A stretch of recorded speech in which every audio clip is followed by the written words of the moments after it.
রাজধানীর বনানীতে এফআর টাওয়ারে ছিল না কোনো ফায়ার এক্সিট, ছিল না ফায়ার অ্যালার্ম। কোনোভাবে বেঁচে ফিরে এসব তথ্য জানিয়েছেন ভবনের 10 তলায় কর্মরত হেরিটেজ ট্রাভেলসের কর্মকর্তা রাব্বি। জীবন হয়তো পেয়েছেন, কিন্তু আগুন কেড়ে নিয়েছে তার 9 জন সহকর্মীকে। আর এফআর টাওয়ার সংশ্লিষ্টরা বলছেন, নিয়ম না মেনেই ভবনের বাড়তি অংশটি নির্মাণ করা হয়েছে।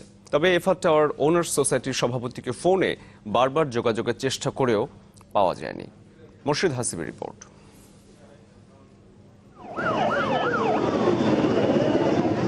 আর এত ধোঁয়া আর অন্ধকার ছিল ভিতরটা, মানে কিছু দেখা যাচ্ছিল না চোখ দিয়ে।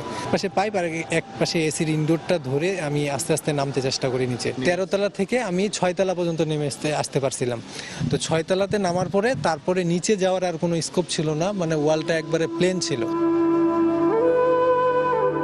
3 মেয়ের পর একমাত্র ছেলে, স্বপ্নে ঘেরা প্রিয় এই সন্তানের আগুনে কবলে পড়ার কথা শুনে ঠাকুরগাঁও থেকে ছুটে এসেছেন বাবা মা। কি হয়েছে বাবা? আগুন ধরছে। কয় তলায়? আর বলতে পারতেছে না। যখন বলতে পারতেছে না তখন তো আমি বিবশ হয়ে যা মসজিদে গেলাম, 2 রাকাত নামাজ পড়লাম। দোয়া করছি, নামাজ পড়ছি আল্লাহর কাছে যে আল্লাহ তুমি রক্ষা, তুমি ছাড়া কেউ নাই আল্লাহ, তুমি ছাড়া কেউ নাই আল্লাহ। ভাগ্যগুণে বেঁচে গেছেন জামিল। এখনো চোখ বুঝলে তার চোখে ভাসে কালো ধোয়া, বুকটা কেঁপে কেঁপে ওঠে। মানে বারবার শুধু আমার সবসময় আসছে খালি ধোঁয়া। আমি যখন চোখ খুলি আমি দেখি যে ধোঁয়া দেখতে পাচ্ছি সামনে। এমন অভিজ্ঞতা রাব্বিরও। আগুনের তাণ্ডবে হতভম্ব হয়ে পড়েছিলেন তিনি। একবারও ফায়ার অ্যালার্ম বাজেনি।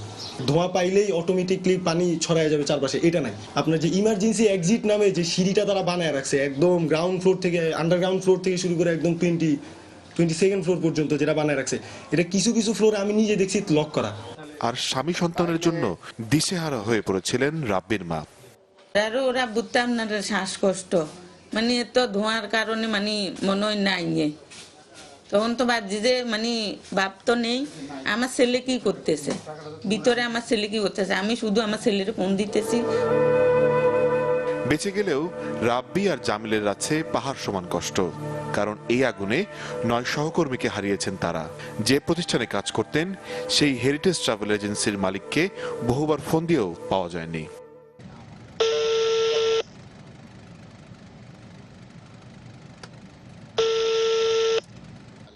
আগুন লাগার পর বিশাল এই ভবনের কোথাও একবারের জন্য বাজেনি অ্যালার্ম।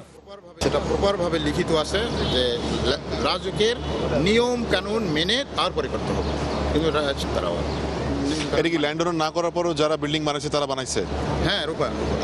যিনি বিল্ডিং চালাচ্ছেন মিস্টার তাজবুল ইসলাম, সভাপতি এফআর টাওয়ার ওনার সোসাইটি, হ্যাঁ উনি বলতে পারবে, এবং যিনি বিল্ডিংয়ের মালিক উনি বলতে পারবে। তবে বনানীর এফআর টাওয়ার্স ওনার সোসাইটির সভাপতিকে ফোনে পাওয়া যায়নি। যতবার রিং হয়েছে ততবারই কেটে দিয়েছেন তিনি। এই নম্বরটি এখন ব্যস্ত আছে। The number is busy now. Morshed Hasib, channel 24, Dhaka.